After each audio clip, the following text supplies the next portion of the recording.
Garland Nixon thinks about any and all of that.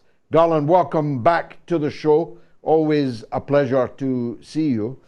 Before we turn to the war, I can't not ask you about Joe Biden.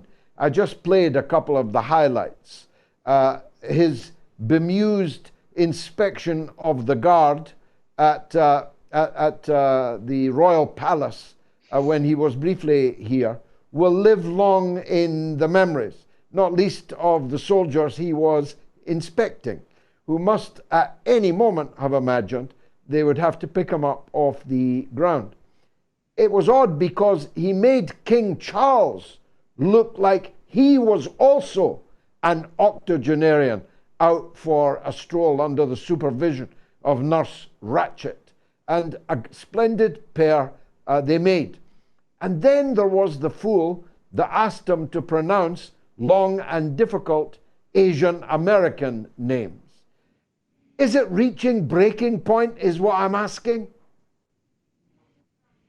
Yes, it is reaching breaking point. The discussion here in the United States regarding the 2024 election is now who will be the Democratic nominee. In a lot of circles, the discussion about Joe Biden is that they're hiding him right now. Of course, they hid him in 2020, but he seems to have fallen a step below cognitively where he was even then. So I think the thing that's spoken quietly in the corners of Washington, D.C. is that we're not going to be able to hide Joe Biden through this 2024 election, and some maneuver is going to have to be made to brush him aside, and of course to move Kamala Harris. I mean, it seems to me that Joe Biden's whatever cognitive issue he has seems to be contagious, because Kamala Harris was recently rambling incoherently about AI.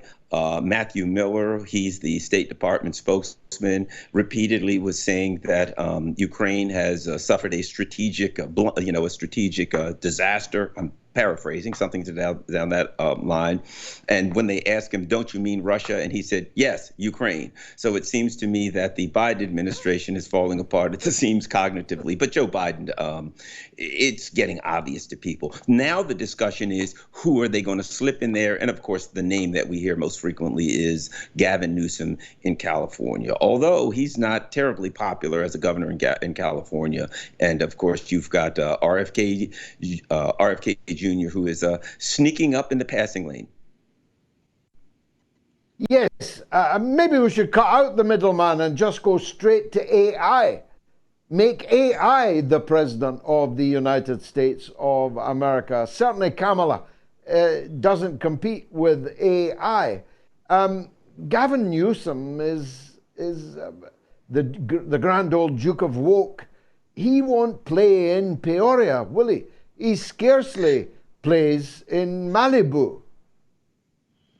Correct. He's not very popular. He won his last recall election in California only because California is a very blue state, a very Democratic or a Democrat Party oriented state, and he was going against conservatives, a place where he couldn't lose. Of course, he'll win his home state, as any Democrat would, but they need someone who will, in this day and age, cross over to independence. And of course, we're right around 30% Republican, 30% Democrat, and 40% independent in the United States now. So whoever the Democrats come up with, they're going to have to be someone who appeals to independence. Gavin Newsom, I don't believe, is that guy. And I do believe that as Joe Biden falls aside for whatever reason, they're going to have a lot of difficulty with RFK Jr. Right now, there are many people projecting him to win in the first two primaries and have some level of momentum in the primaries. So as I said, I hate to keep bringing up RFK Jr., but in that Joe Biden is in deep and serious trouble. Again, our economy. There was a report that came out. We have an app called Klarna, Klarna, in which people can buy groceries, buy now and pay later. We're using that is increased dramatically. So Bidenomics is not working well for the average working class person. And so there are any number of reasons that Joe Biden is going to have to be cast aside. I'm a big admirer of the presidential run of RFK Jr. I hope that he has a plan B to run as a third-party independent if and when the Democrat establishment does to him what they did to Bernie Sanders not once but twice. Do you think he might run as a third-party candidate? I think there are a number of possibilities going on here.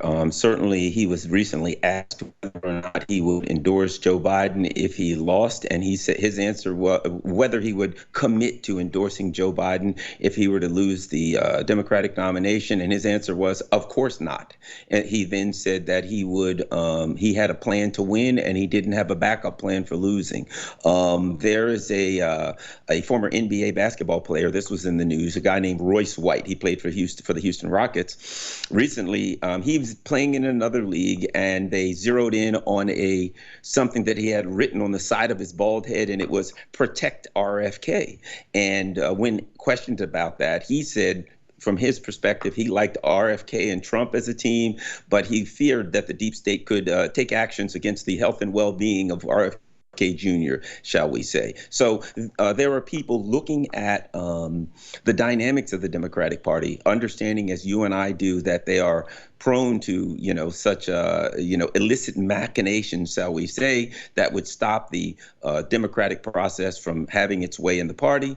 And there's questions he may jump over to the Green. Would he jump over to the Green Party with Cornel West? Would he come over and run as a Republican with Trump? There are a number of things going on, and sadly, that conversation has to be had because the history of the Democratic Party tells us that even if he wins by a landslide, they're likely to go in the back room and just hand it to the first neoliberal warmonger that they can get their hands on. Exactly. I mean, I worry about these things too, and not just for RFK. It seems to me Trump could well, have an unfortunate accident. Also, the two of them together would be literally unstoppable. I don't say it will happen. I don't say even that it should happen. But if it happened, a Trump-Kennedy ticket would literally be unstoppable, wouldn't it? There's no question. It's game, set, and match. And looking at the U.S. right now, if you look at a Cornel West, who is very popular amongst a lot of people, he's a very well-liked person. If you follow Cornel West, it's hard not to like Cornel West. He's such a kind human being, and his concerns are about the poor and those less fortunate. He's very strong on the Palestinian issue. He's just an all-around good guy. If you look at the people, if you take the number of people who support a Cornel West, an RFK Jr., and Trump, you have an overwhelming majority of the voters. You are correct. So there are a lot of us hoping that something will happen that will cause those who are outside of the neoliberal warmonger mainstream politics in the United States to maybe come together, whether it's form a third party, all run on the same party, whatever the question is, because you are correct. There is victory to be had if we can find a way to bring and I hate to use the word outsiders, because if these are the people that can win in a landslide, they're not the outsiders. The neoconservatives and the neoliberals really are the outsiders. That's a brilliant point. We should stop thinking of ourselves as the outsiders. It's the people running the show who are actually outside of the majority wishes of the people. They cling to power in one guise of semi-legitimacy or even outright illegitimacy. People like Sunak, for example, never been elected by anybody at all. Macron got 23% of the French public in the first ballot and only won the second ballot because his opponent was Marine Le Pen, the daughter of a Vichy French collaborator, and all that implied. Little soldier Schulz is currently standing on 16% of public opinion in Germany. Even the mad box of frogs Greens are more popular than him, though only just. I could go on. All these people are clinging to power by the skin of their teeth, and we should perhaps show them a little less deference. Big events happened today, Garland, in Vilnius. Let's turn to that, if we may. It was written all over Zelensky's face, wasn't it? It's over. He's been let down, like all these satraps before him, like the guy that used to run Afghanistan until a year and a bit ago, whose name none of us any longer remember. Absolutely. And, we've had this discussion in the past, George, that how does this thing end? And my opinion always was it ended just like it ended. The best that Zelensky could hope for is an ending similar to Ashraf Ghani in Afghanistan, where he was, he took off in a plane with $160 million in cash, and there was literally suitcases of money falling out of the plane on the tarmac as he took off. That's the best case scenario for Vladimir Zelensky, for this simple reason. He knows far too much. He needs to be very concerned about his safety, probably far more than RFK Jr., because he knows so much. He can say everything that was said behind the scenes. So as this thing falls apart, the one guy that could really put a hurting on Joe Biden and all of the neocons in Washington, D.C. and in London is Vladimir Zelensky. So I would not want to be in his shoes. And if I were in his shoes, I'd be hiding in a trench somewhere. But yes, it's over. And Joe Biden just said, we're out of ammunition. You're in a war and you're out of ammunition. I think we know what that means. Yeah, I mean, Chairman Mao was definitely premature back in the 1960s when he called the U.S. a paper tiger. But it wouldn't be premature to say it now. NATO is now a paper tiger, a toothless tiger with no ammunition. Well, NATO is what's happened here, and it's positive. Certainly, all the deaths and destruction and the danger is not a positive thing. But what is positive that has come of this is NATO has been exposed for what it really is. We were told that NATO is some kind of a military alliance to protect Europe. They conspired, a number of the members of this alliance conspired to attack one of the other members, Germany. They also conspired to hide that attack. They also, and this is what I think is the most telling, they used an exercise in which they were allegedly practicing defending themselves from Russia. They used that exercise literally to hide an attack on one of their members, which was Germany. So NATO is being exposed not just for the military neoliberal fraud it is. And any neoliberal nation or neoliberal group cannot be a military power, because to be a military power requires some level of industrial power, and neoliberal industries are only in business to make money. They make the most expensive weapons they can possibly make, and they don't care if they work. In fact, it's better if they don't work, because then they come back and get the contract for maintenance. So NATO has been exposed. I think it's good for the entire world to see it. And the only question is, as Paul Keating said now, will they continue on? Will they bring that poison? Will they bring that plague to the doorstep of the people in Asia? It's a powerful point of many powerful points that you make, and I must say it's one I didn't see coming. We are used to the expenditure of vast sums of public money on weapons of war, and we imagine, therefore, that somewhere there will be weapons of war that are worthy of the name, if you like, that can do what it says on the tin. It turns out that the Russian military-industrial complex, which spent a fraction of what the US budget alone is, never mind the budget of all the NATO countries, has vastly outperformed the weapons that our taxpayers paid so dearly for, Garland. Yes, because what's been exposed here is this is not just an ideal. This is not just a military conflict. This is an ideological conflict. And on one side, you have industrial capitalism, commodity capitalism, which would be Russia and China.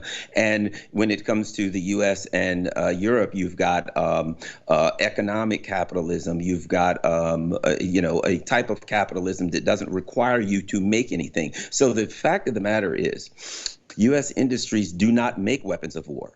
They simply make products that are designed to make a profit. It doesn't matter if it works. It doesn't matter if it's effective. It doesn't matter if you have enough of them. They just simply create a product that they can charge an astronomical amount of money for. And what we find out now is this gigantic budget that the U.S. has for the military, it's all a fraud. The idea is not they have a budget so that they can purchase things that will make them an effective military. It's they have a budget so they can launder the money into their hands of their political and economic cronies. And they've been really good at that. If the judgment is how they're able to money launder, they've been extremely effective. But money laundering does not work very well on the battlefield. So Russia can take literally in some instances, they take old howitzers that they took out of mothballs from World War II. They grease them up and they work. Whereas the stuff that we have now, it costs a lot.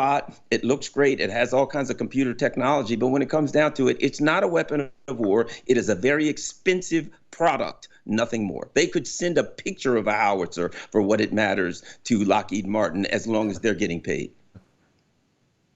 A 3D howitzer.